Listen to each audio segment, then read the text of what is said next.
Good evening. This is Akashvani Kohima. I am Zijinyo Mehta with the evening news. First, the headlines. President Droupadi Murmu says Adi Karmayogi Abhiyan aims to make every tribal village self-reliant. Union DoNER Minister Jyotiraditya Scindia says Northeast has become growth engine of the country.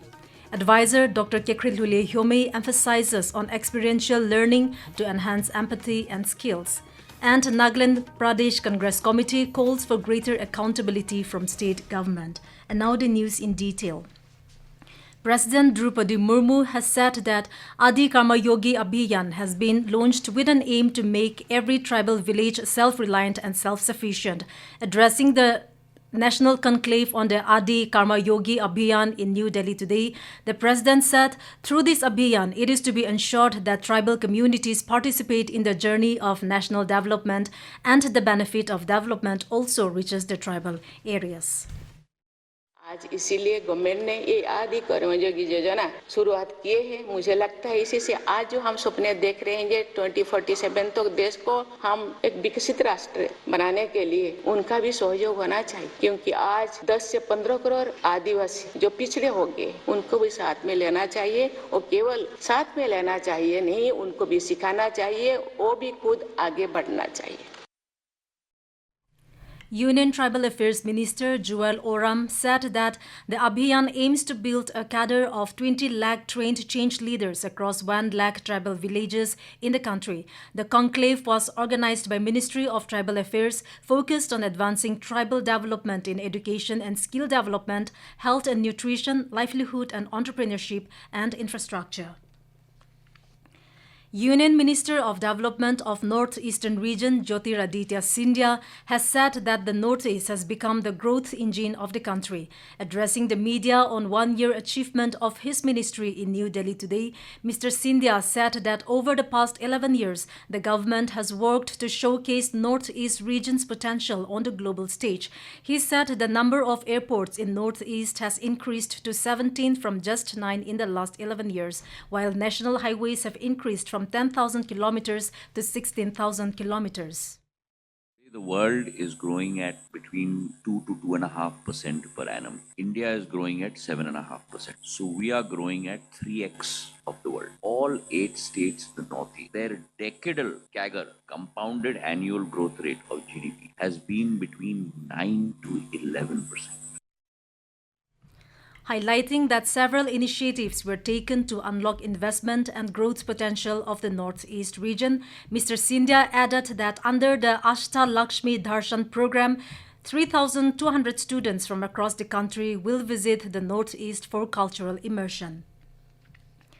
Advisor for School Education and SCERT, Dr. Kekhrielhoulie Yhome, today emphasized the importance of experiential learning in enhancing empathy, skills, and real-world understanding. Speaking at the project-based Learning Fair 2025 held at Agri Expo in Chumukidima, he urged expansion of such initiatives across all schools in the state, commending the creativity and storytelling skills of students.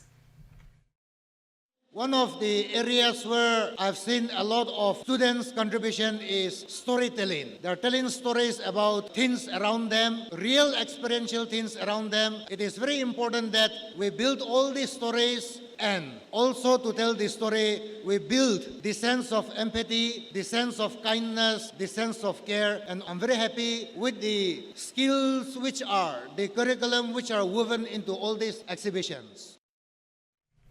Organized by the Department of School Education in collaboration with SCERT, Samagra Shiksha and educational partners, the fair featured 77 government schools with 320 students and 160 teachers from Newland, Chumukidima and Dimapur. The event also saw the launch of Micro Miracles 2.0 and a panel discussion highlighting the impact of project-based learning on classroom learning.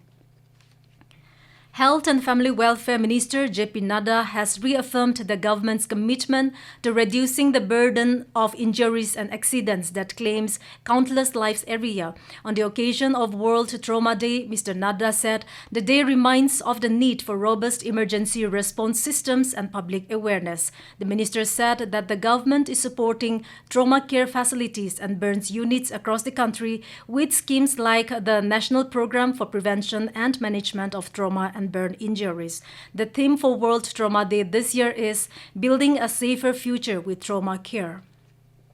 This is Akashvani Kohima giving you the news. For quick news update, follow us on our X handles AIR News Alerts and AIR_Kohima. You can also listen to this news bulletin on News on Air app and YouTube channel AIR News Kohima.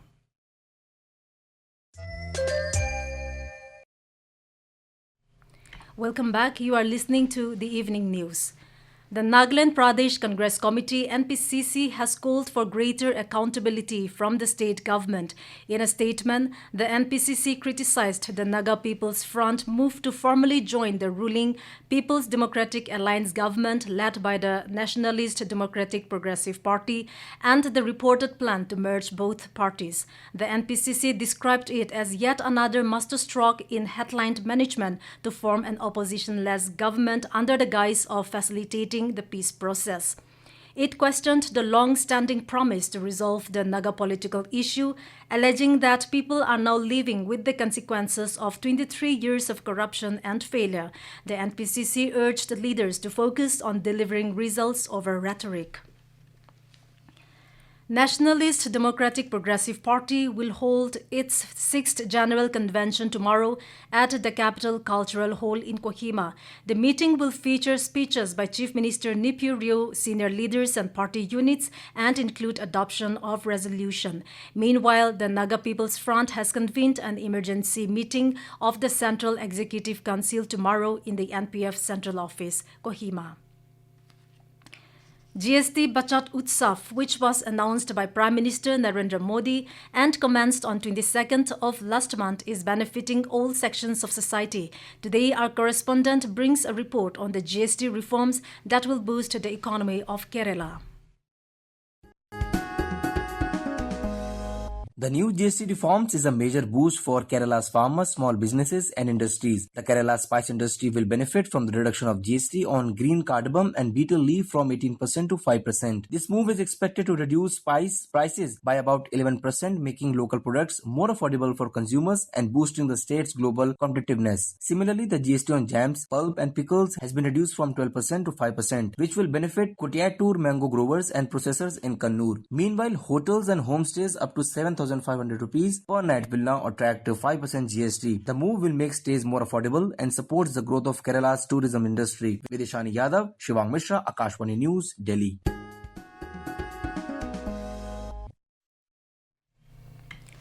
The stage is set for the grand finale of the 25th anniversary edition of the NSF Martyrs Memorial Trophy tomorrow. In the title decider, Nagaland United SC will take on Chedema Village Youth Organization CVYO at IG Stadium in Kohima at 4:30 p.m. onwards. CVYO stormed into the final with 6 consecutive wins, including against former champions Tangkul Katamnau Saklong and Secha Zubza FC. With 24 goals scored and only 3 conceded, CVYO enters the final as a formidable contender.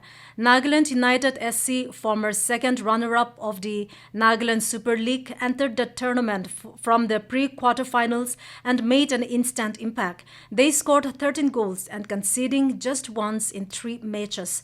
The final promises high-octane football as the two battle it out for the prestigious trophy. And India Meteorological Department has forecast rainfall activity likely to be below normal over the northeastern states during the coming week. Minimum temperatures are likely to be above normal by about 1 to 3 degrees Celsius in the region during the period. In Nagaland, Kohima today recorded maximum temperature of 25 degrees Celsius and minimum of 17 degrees Celsius. And to end the news, here are the headlines once again. President Droupadi Murmu says Adi Karmayogi Abhiyan aims to make every tribal village self-reliant. Union DoNER Minister Jyotiraditya Scindia says Northeast has become growth engine of the country. Advisor Dr. Kekhrielhoulie Yhome emphasizes on experiential learning to enhance empathy and skills. And Nagaland Pradesh Congress Committee calls for greater accountability from state government. That is all we have in this evening news bulletin. We will be back with the morning English news at 7:30 tomorrow. Good night.